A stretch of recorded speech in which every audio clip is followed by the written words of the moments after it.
Google announces $1 billion 10-year plan to add thousands of homes to Bay Area. The housing crisis in the Bay Area, particularly in San Francisco, is a complex and controversial topic with no one-size-fits-all solution, but a check for $1 billion is about as close as you're going to get, and Google has just announced it's writing one. In a blog post, CEO Sundar Pichai explained that in order to build a more helpful Google, the company would be making this major investment in what it believes is the most important social issue in the area: housing.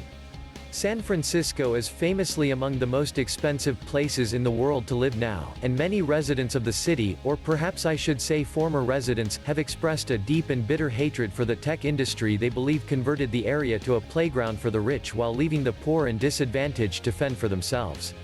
Google itself has been the subject of many a protest, and no doubt it is aware that its reputation as a friendly and progressive company is in danger from this and numerous other issues, from AI ethics to advertising policies.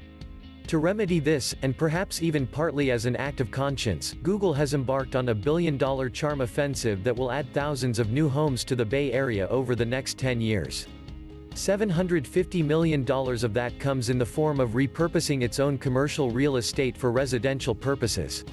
This will allow for 15,000 new homes, at all income levels, and while Pichai said that they hope this will help address the chronic shortage of affordable housing options, the blog post did not specify how many of these new homes would actually be affordable, and where they might be.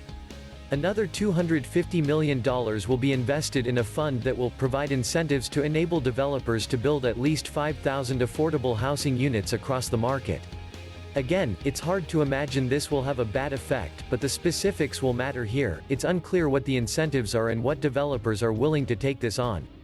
Lastly, and in its most direct and immediately effective act of giving, the company will step up its grants to nonprofits working against homelessness. Over the last 5 years, Google.org has given $18 million. This year alone it proposes to give $50 million. This kind of immediate aid is what keeps shelters, clinics, and other resources alive. We'll look forward to more details on Google's new housing plan, indeed so new that it hasn't been given a catchy name like Google Cares. Pichai notes that the company is in talks with municipalities on topics like rezoning and planning, and that construction will ideally start more or less immediately. Thanks for watching.